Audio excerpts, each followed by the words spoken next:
काली पुलाव में है कि कब हमको सत्ता मिल जाए। लार टपक रहा है, कैसे किसी किसी तरह से हम इसको ले लें, और इसके लिए वो परेशान है। वो बोल बोल करके जो हम ऐसा बोल दें, कॉमेडियन के रूप में बोल करके हंस दें, हंसा दें लोगों को, इससे कुछ नहीं होता है। आप किए क्या, जनता इसको देख रही है। आपने 15 वर्ष में क्या किए? आपको 15 वर्ष का यहाँ का शासन मिला, इसके बाद 10 वर्ष आप यूपीए का 10 साल का जो आप थे उस सरकार में सब दिन रहे। आप क्या किए, इस राज्य को क्या दिए? आज आप कहीं यदि कुछ पूछते हैं, कहते हैं केंद्र सरकार से मांगते हैं, तो आपको अपने उस 10 साल में जब केंद्र सरकार में आप इतनी मजबूती में थे, उस सरकार में आपकी भागीदारी थी, उस समय आपने बिहार को क्या दिया? इसको भी बिहार की जनता देख रही है। कौन बिहार के लोग आपको बेरोजगार नजर आ रहे हैं, जरा हमको दिखा दीजिए आप। बिहार में अब कोई बेरोजगार नहीं रह गया। नहीं, हमारा कहना है कि देखिए, काम सब जगह इतना इतना काम चल रहा है, तो उसमें सबको रोजगार मिल रहा है। भाजपा और जदयू के जो रिश्ते बीच बीच में तनावपूर्ण हो जाते हैं, कभी जातीय जनगणना को लेकर, अभी विशेष राज्य के दर्जे को लेकर चल रहा है। तो ऐसा क्यों होता है? जब आप लोग एक गठबंधन में हैं, तो फिर ये सब बातें क्यों पब्लिक हो जाती है? गठबंधन में तो दरार आपको दिखना चाहिए कि जब एमएलसी का 24 सीट हम लोग बांट रहे थे, तो कितने दल में कितना क्या हो गया, हम लोग के यहाँ तो कहीं कोई चर्चा नहीं। मैंने कोई जनता को धोखा नहीं दिया यार। आज सब अपने अपने मत को रखते हैं, सबके मांगने का कोई उस माध्यम से मांगते हैं, कोई उस माध्यम से मांगते हैं। इसमें जनता को धोखा, कोई जनता को धोखा तो तब होता कि सबका देह रहता कि बिहार को कुछ नहीं मिले, तब आप जनता को धोखा की बात हो। जनादेश बिहार में आज हमारे साथ हैं आलोक रंजन जी, कला संस्कृति और खेल के मंत्री। और सबसे बड़ी बात यह है कि आज 1 साल पूरा हुआ उनके मंत्री पद पर रहते हुए, तो ढेर सारी बधाई आलोक रंजन जी को। और आप जानना चाहेंगे आज आलोक रंजन जी से कि क्या हुआ साल भर के अंदर जब से वो मंत्री बने हैं उनके विभाग में, और बहुत सारी राजनीतिक बातें आज हम आलोक रंजन जी से करेंगे। तो चलिए पहले उनको बहुत बधाई देते हैं। बहुत बधाई आलोक। बहुत बहुत धन्यवाद आपको। साल भर पूरा हो गया आपका मंत्री पद के रहते, क्या लगता है साल भर में कितना संतुष्ट हैं आप अपने काम से? नहीं, निश्चित रूप से हम तो कहते हैं कि 1 साल हम लोगों का हुआ है, और इस सरकार ने 1 साल, माने हम लोग मंत्री हुए, इससे पहले चूँकि 2 फेज में मंत्री बना, सेकेंड फेज में हम लोग थे, और 1 साल में हमने जो अपने विभाग में जो करने का कोशिश किया है, हम पूर्ण संतुष्ट हैं कि जिस रूप में, जबकि बहुत कठिनाइयाँ का सामना करना पड़ा है। इस कोरोना था, में कोरोना के कारण बहुत कठिनाइयों का सामना करना पड़ा हम लोगों को, लेकिन इसके बावजूद भी हमने अपने विभाग में जो जिस प्रकार से हम काम करने का प्रयास किए हैं, हमको लगता है कि उसमें हमको अपनी पूरी आत्मसंतुष्टि है।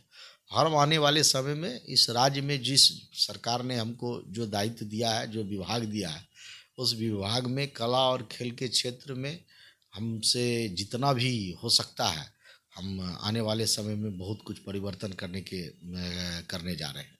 चलिए, अच्छा है आप एक योजना बना के काम कर रहे हैं विभाग में। लेकिन अगर हम लोग प्योर राजनीति में चलें, तो भाजपा और जदयू के जो रिश्ते बीच बीच में तनावपूर्ण हो जाते हैं, कभी जातीय जनगणना को लेकर, अभी विशेष राज्य के दर्जे को लेकर चल रहा है। तो ऐसा क्यों होता है? जब आप लोग एक गठबंधन में हैं, तो फिर ये सब बातें क्यों पब्लिक हो जाती है? नहीं, ऐसा कुछ नहीं है। देखिए, हमको तो नहीं लगता है, हम तो 1 साल से देख रहे हैं, और जिस प्रकार से हम लोग काम कर रहे हैं, और भारतीय जनता पार्टी और जनता दल यू का गठबंधन कोई एक दिन का गठबंधन नहीं है। हम समझते हैं कि मोटा मोटी 15 वर्षों से जरूर यह गठबंधन हम लोग का चल रहा है। बीच के कुछ कालखंड को छोड़ दीजिएगा, तो आप लगातार हम लोग एनडीए की सरकार इस राज्य में काम कर रही है, और एनडीए की जो सरकार यहाँ पर काम कर रही है, उसका उद्देश्य है कि इस राज्य का विकास करना, और आप देख रहे हैं कि हम लोग उसमें संपूर्ण रूप से सफल हैं। जिस प्रकार से जनता ने भी आपको विकास के लिए ही चुना है, लेकिन अब जैसे विशेष राज्य वाली बात है, आप लोग कहते हैं कि पैकेज मिल रहा है, कोई ज़रूरत नहीं है विशेष राज्य का। अब ललन सिंह, अब पूरे सांसद, जदयू के सांसद प्रधानमंत्री से मिलने जा रहे हैं विशेष पैकेज को लेके, विशेष राज्य को लेके। तो ये तो कहीं पर अलग अलग रास्ता नहीं। देखिए, सब लोगों का ध्येय क्या है? ध्येय है बिहार का विकास करना। और बिहार के विकास का यदि ध्येय लेकर के हम चलते हैं, आप माध्यम जो मांगते हो, आप कहते होंगे कि हमको विशेष राज्य का दर्जा दीजिए, हम कहते हैं कि हम लोग विशेष राज्य का पैकेज हम लोग को मिल भी रहा है, ऐसा नहीं है। वो भी नहीं कहते हैं, सो बात नहीं है। जहाँ हमको नहीं मिला है या नहीं मिल रहा है, सो बात नहीं है। तो किसी भी माध्यम से कोई यदि कुछ भी बिहार के विकास के लिए कहते हैं तो सबका अपना अपना माध्यम है। इसमें कोई ऐसा नहीं है, अपने अपने माध्यम से लोग अपनी बात रखते हैं। तो इसके लिए कोई ये बहुत विशेष बात नहीं है। इससे कोई गठबंधन में इससे कोई दरार हो जाता है। गठबंधन में तो दरार आपको दिखना चाहिए कि जब एमएलसी का 24 सीट हम लोग बांट रहे थे तो कितने दल में कितना क्या हो गया, हम लोग के यहाँ तो कहीं कोई चर्चा नहीं हुई। यही तो लोग कहते हैं ना कि भाई जब सीट बांट की बात हुई तो आराम से सीट बट गया, लेकिन जब विशेष राज्य का दर्जे का बात होता है, जातीय जनगणना की बात होती है, तो इसमें बयानबाजी हो जाती है अलग अलग तरीके से। तो क्या जनता को केवल धोखा दिया जा रहा है इन सब चीज़ों से? नहीं नहीं, कोई जनता को धोखा नहीं दिया जा रहा। सब अपने अपने मत को रखते हैं। सबके मांगने का कोई उस माध्यम से मांगते हैं, कोई उस माध्यम से मांगते हैं। इसमें जनता को धोखा, कोई जनता को धोखा तो तब होता कि सबका ध्येय रहता कि बिहार को कुछ नहीं मिले, तब आप जनता को धोखा की बात हो। यदि कोई विशेष राज्य की दर्जा भी मांगते हैं तो उनका भी कहना यही है कि बिहार को कौन नहीं चाहेगा, सो बताइए। भारतीय जनता पार्टी नहीं चाहती है, ऐसा बात तो नहीं है। जनता दल के लोग भी चाहते हैं। कौन नहीं चाहेगा जो बिहार के विकास के लिए ज़्यादा से ज़्यादा पैसा आए, वो सब पार्टी के लोग चाहते हैं। और हम लोग जो है सो उस रूप में आदरणीय प्रधानमंत्री इस बिहार को देख भी रहे हैं। आज देखिए कितना परिवर्तन हुआ है। जब से एनडीए की सरकार केंद्र में बनी है, उससे पहले भी हम एमएलए थे। 2010 से 15 में एमएलए थे। उस समय में जो है सो 14 से पहले यूपीए की सरकार थी। कोई भी परियोजना, केंद्रीय परियोजना को पैसा नहीं आता था और सारा परियोजना ठप था। आज आप देख लीजिए कितना पुल बना, कितना क्या बना। अब तो आप सब आपके सामने में वो सब चीज़ें हैं। देखिए, राजद और जो और विपक्ष है उनका कहना है कि 10 मार्च जब यूपी का रिजल्ट आएगा, उसके बाद जनता दल यूनाइटेड और भाजपा की जो शादी है वो टूट जाएगी, तलाक हो जाएगा। देखिए, राष्ट्रीय जनता दल के लोग शुरू से, उनको जब से एनडीए की सरकार बनी है, इसी ख्याली पुलाव में है कि कब हमको सत्ता मिल जाए। लार टपक रहा है कैसे किसी तरह से हम इसको ले लें, और इसके लिए वो परेशान है।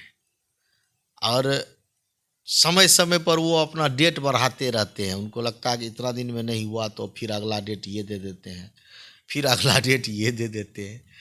तो वो करते रहे, लेकिन वो समझ नहीं पा रहे हैं कि बिहार की जनता ने हमको, जो 15 वर्ष पहले हमको बिहार की जनता क्यों हटा दिया। आपने 15 वर्ष राज किया, उस 15 वर्ष में आपने बिहार को कहाँ पहुँचा दिया। और अभी भी यही दुख की बात है कि अभी भी उनको ये होश नहीं हो रहा है कि हमको जनता ने नकार दिया है। और ये तो अभी जस्ट आप देख सकते हैं, यदि इतना ही आप लोकप्रिय रहते तो अभी 2 उपचुनाव हम लोग जीते हैं। कितना ताना माना, लालू जी को लाएंगे, इसको लाए, वो करेंगे वो करेंगे, क्या स्थिति हुई उनको। लालू जी की चर्चा आपने छेड़ दिया, तो लालू जी ने कल ही बयान दिया है कि वो फिर चुनाव लड़ेंगे, फिर संसद में जाएंगे और नरेंद्र मोदी की बोलती हम बंद कर देंगे संसद में। लालू जी इससे पहले नहीं थे क्या संसद में? क्या किए सो बता दीजिए। आप हमको बता दीजिए कि इससे पहले तो यूपीए की सरकार में थे। उस समय है कि नरेंद्र मोदी की बोलती बंद करेंगे। लालू जी क्या बोलते हैं ये आपको नहीं। लालू जी यही बोल करके तो इस बिहार को जो है सो 15 वर्ष कहाँ गर्त में पहुंचा दिए। यही बोलते बोलते लालू जी, और बिहार की जनता समझ गई। तो बोलने से सरोज जी कुछ नहीं होता है।